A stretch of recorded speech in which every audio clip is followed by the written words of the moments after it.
Hello student, today our topic is circular flow of income. According to plus 2 curriculum, we have to study circular flow of income in two sector economy, जहाँ पे सिर्फ household sector and farms हैं. There are other sector also like government sector, foreign sector also known as rest of the world. But according to our curriculum, we have to study circular flow of income only in two sector economy, household sector and farm. And it is a continuous process. Circular flow of income is a continuous process and it never stop. ये process लगातार चलता रहता है और ये कभी stop and नहीं होता. Now circular flow of income in a two sector economy. It has two types, real flow, money flow. Real flow में क्या है, आपके पास दो सेक्टर हैं, household sector and firms. Goods की प्रोडक्शन कहाँ की जाएगी? फर्म्स में. हमें अपनी डे टू डे लाइफ को नीड्स को पूरा करने के लिए गुड्स की ज़रूरत होती है और गुड्स की क्लासिफिकेशन आपको आगे नेक्स्ट टॉपिक्स में नेक्स्ट लेक्चर में बताई जाएगी. यानी कि प्रोडक्शन ऑफ गुड्स कहाँ पे होती है? फर्म्स में. फर्म्स को गुड्स की प्रोडक्शन करने के लिए फैक्टर ऑफ प्रोडक्शन चाहिए. Land, labour, capital, entrepreneur. मैंने आपको बताया था 4 फैक्टर ऑफ प्रोडक्शन. यानी कि फर्म को फैक्टर ऑफ प्रोडक्शन चाहिए. और हाउस होल्ड सेक्टर है जो, वो owner of factor of production है. Household sector is a owner of factor of production and consumer also. Consume goods produced by firm. Household sector owner of factor of production and also act as a consumer. Now household sector के पास land थी, labour थी, capital था, enterprise था. इसने क्या किया, उसको फर्म्स को अपनी लैंड, लेबर, कैपिटल यानी कि फैक्टर सर्विसेज प्रोवाइड की. उससे फर्म ने क्या किया, गुड्स एंड सर्विसेज की प्रोडक्शन की और उसको हाउस होल्ड सेक्टर को दे दिया. यानी कि इसमें आपकी मनी की कोई इन्वॉल्वमेंट नहीं है. Real flow is a flow of goods in the form of factor services from household to farm and flow of goods and services from farm to household. And real flow is also called as physical flow. And now second type, money flow. Money flow में आपका money की involvement है. Money act as a medium of exchange. Clear? यहाँ पे अब आपके पास फिर again two sector, household sector, firm sectors. Firm ने अब प्रोडक्शन की थी with the help of factor of production. और फर्म ने क्या किया, उसको फैक्टर पेमेंट कर दी. यानी कि जहाँ से उसने लैंड ली थी उसको रेंट दे दिया, जहाँ से लेबर थी उसको वेजेस दे दी, कैपिटल पे इंटरेस्ट मिल गया, एंटरप्राइज पे उसने प्रॉफिट दे दिया. यानी कि फर्म ने अब फैक्टर पेमेंट कर दी. फैक्टर पेमेंट से क्या हुआ, हाउस होल्ड सेक्टर को इनकम मिली. ठीक है, उन्होंने अपनी इस इनकम को कंजम्पशन एक्सपेंडिचर कर दिया.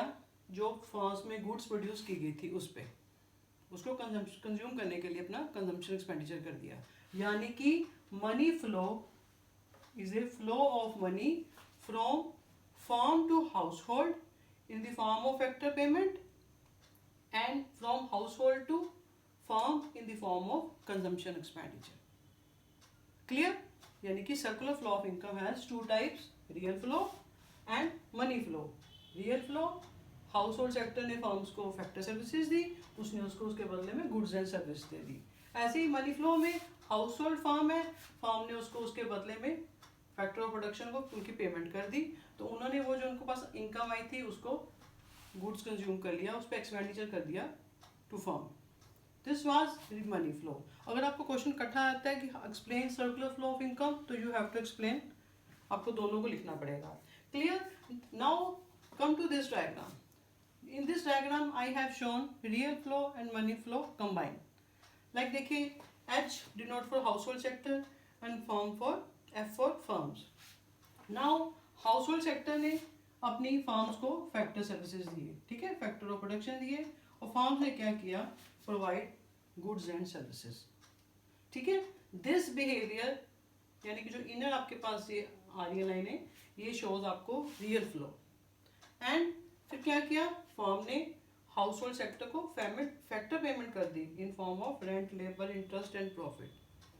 हाउस होल्ड सेक्टर के पास इनकम आई, उसने उसको अपनी कंजम्पशन एक्सपेंडिचर कर दिया फॉर्म पे गुड्स खरीदने के लिए।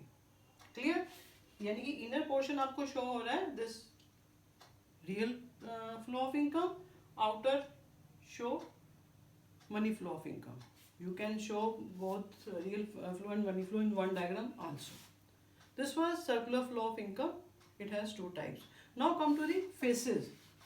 Circular of income has three phases: generation of income, distribution phase and disposition of income. कैसे? यानी कि पहले गुड्स की प्रोडक्शन हुई with the help of factor of production, land, labor, capital, entrepreneur, और वही फर्म्स ने क्या किया, हाउस होल्ड सेक्टर को उनकी डिस्ट्रीब्यूशन कर दी, उनको उनका रिवार्ड दे दिया, जैसे लैंड को रेंट, लेबर को वेजेस दे दी, तो उनकी वहाँ पे इनकम जनरेट हुई।